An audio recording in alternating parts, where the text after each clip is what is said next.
So here's the third and final part of our series on what sort of sword should I use for British swordsmanship.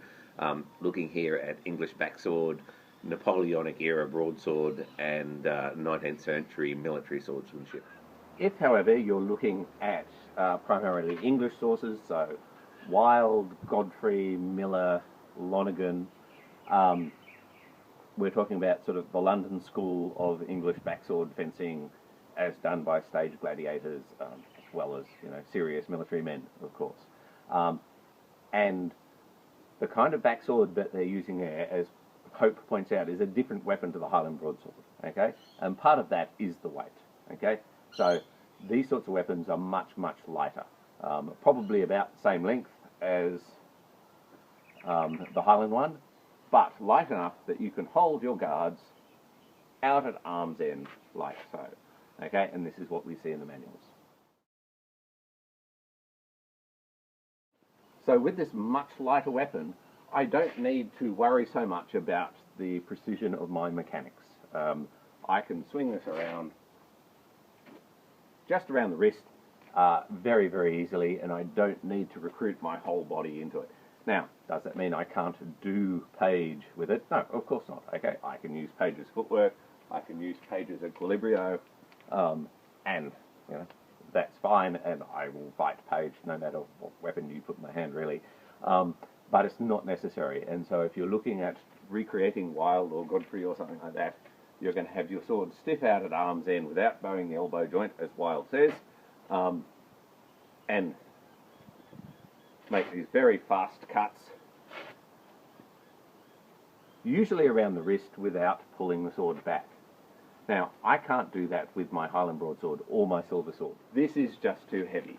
So I need, if I'm doing, say, just basic moulinettes, I can't do it around the straight wrist, that hurts.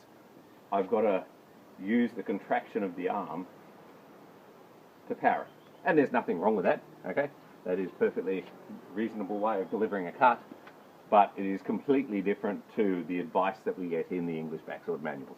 So for English backsword, you don't want anything that's too heavy. You want something that is nice and light, around about 1 kilo of weight, so that you can keep it out at arm's end and throw your cuts out there. By the time we get to the Napoleonic era, we're starting to see regulation pattern swords coming in, most famously the 1796 series, but of course that continued on. And initially, of course, there's a great deal of variation in these. So the Napoleonic era manuals are supposed to work with a great variety of swords.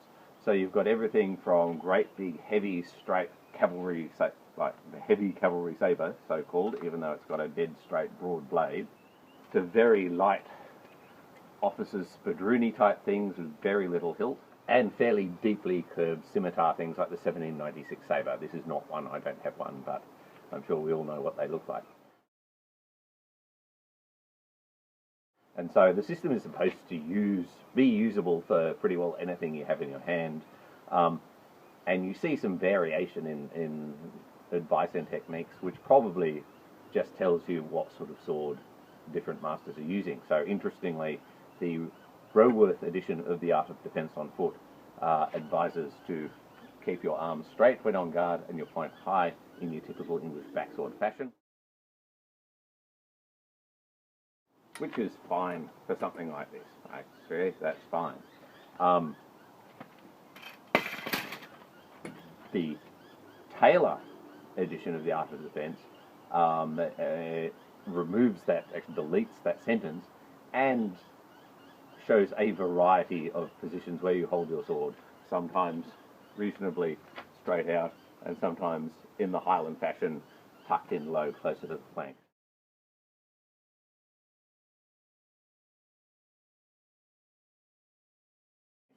So I think that adjustment is probably there to say, depends what sword you've been issued with, doesn't it? Once you're well into the 19th century, of course, we have fairly standard regulation swords that really don't vary very much at all.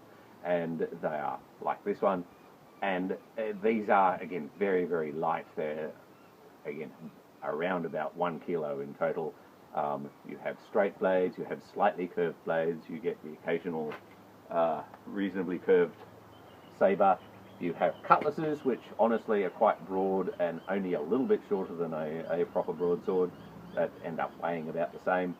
So if you're doing Victorian era swordsmanship from Angelo or any of the other military systems around the place, something like this or something like this is perfectly appropriate. Okay, so you don't want anything that's too heavy or too long in this particular case, because that's not what they used.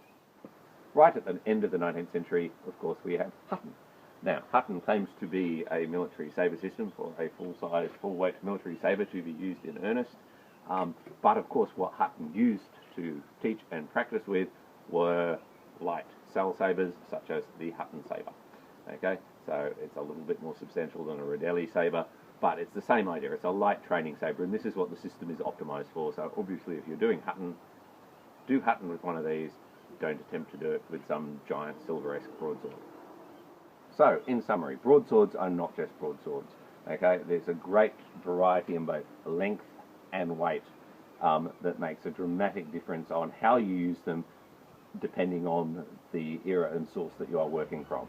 Okay, so for silver, you want something that is of silver's perfect length, which is quite long, and although you don't want it too heavy, silver is specific about that, you don't want it too light either. Okay, this is a sword that's supposed to cut from here with authority, and I would suggest 1.2 to 1.5 kilos, depending upon the weight and balance and distal taper and all that sort of stuff. But you want the other guy to be pretty scared of you when you're standing here ready to wallop him on the head.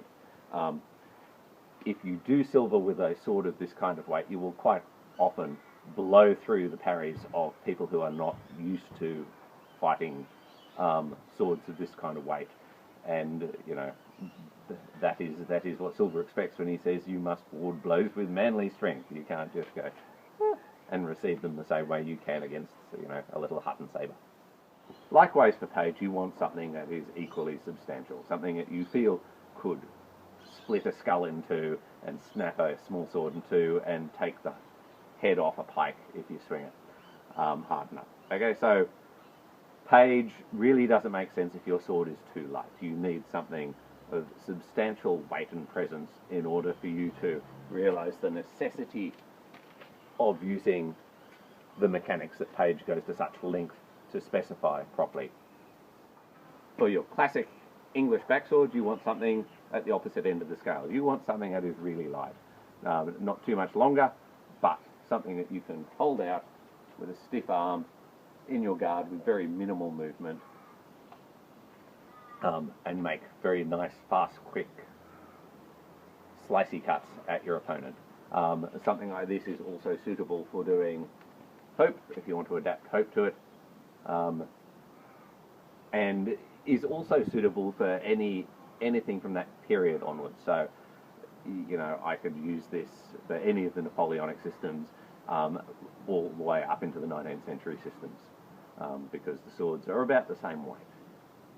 Now, none of the British military systems are designed specifically for sabre, except Burton, which was never official. So if you want to do Burton, you do want something with a substantial curve. For everything else, they had straight blades, they have curved blades, they had things in between that only a tiny little bit of a curve.